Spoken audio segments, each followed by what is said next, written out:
What if I told you that the reason weight gain feels harder to reverse after 35 has nothing to do with calories, willpower, or even hormones? And what if the real reason has been hiding inside your cells this entire time? Most people believe that if they just ate less, exercised more, or followed the right plan, their body would eventually cooperate.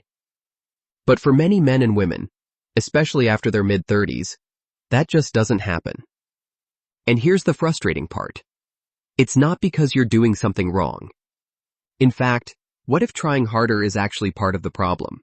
Over the last decade, researchers have started questioning the very assumptions most weight loss advice is built on. And what they're uncovering challenges almost everything we've been taught about metabolism and aging. Stay with me, because once you understand this shift, you may never look at weight loss the same way again. Imagine waking up without that constant sense of heaviness. Not forcing motivation. Not fighting cravings all day. Not feeling like your body is working against you. Instead, many people describe feeling steadier energy, clearer focus, and a sense that their body is responding again, naturally.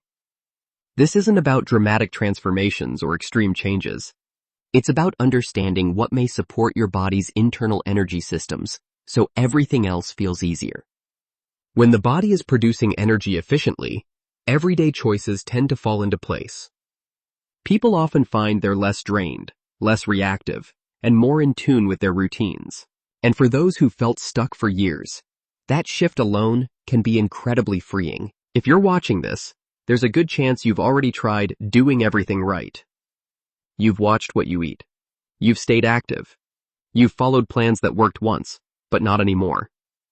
Maybe you've noticed that weight settles in places it never used to, or that energy crashes hit earlier in the day, or that even small indulgences seem to undo weeks of effort. And the hardest part? Being told, directly or indirectly, that it's your fault, that you just need more discipline, more motivation, more restriction. But deep down, you know something feels different now. And you're right. As a research scientist, these patterns caught my attention for a reason, because biology follows rules. My name is Andrew Lampert, and despite years spent studying metabolic research, the most confusing case I ever encountered wasn't in a lab. It was in my own home. After our fourth child, my wife did everything she was told to do. Clean eating, daily movement, structured routines, even newer, doctor-recommended options. On paper, she should have been losing weight. In reality, her body refused to budge. That contradiction pushed me to look beyond surface-level advice and dig into what was happening at a deeper biological level. That's when one concept kept appearing again and again in emerging research: mitochondria. Mitochondria are tiny structures inside your cells that help convert food and oxygen into usable energy. Think of them as microscopic engines. When these engines work efficiently, the body manages energy more smoothly. But as we age, especially after our mid-30s, mitochondrial function can decline in some people faster than others. And that decline may affect energy levels, cravings, focus, and how efficiently the body uses calories. This helps explain why two people can follow the same lifestyle and get completely different results. Instead of focusing only on calories or exercise, some researchers began asking a different question.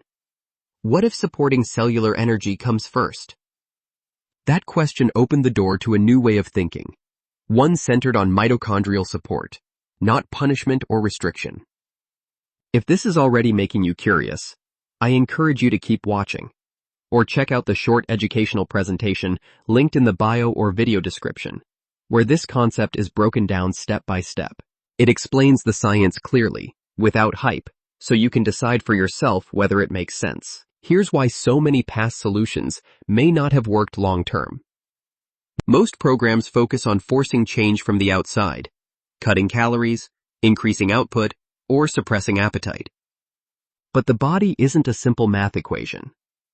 When energy production inside the cell slows down, pushing harder can actually increase stress, fatigue, and resistance. Supporting mitochondrial function, on the other hand, aligns with how the body naturally produces energy. Many people find this approach feels gentler, more sustainable, and easier to maintain because it works with the body rather than against it. It's not about doing more. It's about doing things differently.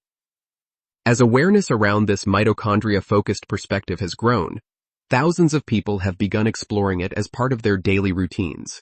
Many report feeling more balanced energy throughout the day. Others notice improved focus or fewer afternoon crashes. Some say their body finally feels responsive again. What stands out most isn't dramatic claims. It's relief. Relief from the belief that they were broken. Relief from constant self-blame. Relief from cycling through plans that never stuck. And that relief often becomes the foundation for healthier habits moving forward. This approach is gaining attention quickly, and the educational video explaining it isn't guaranteed to be available indefinitely. If you're even a little curious about how mitochondrial support may relate to metabolism, especially after 35 or 40, I recommend watching the presentation while it's still accessible. You'll learn where this idea came from, how it works, and why so many people are rethinking weight loss through a cellular lens. The link is in the bio or video description. With that said, thanks for watching, and until next time.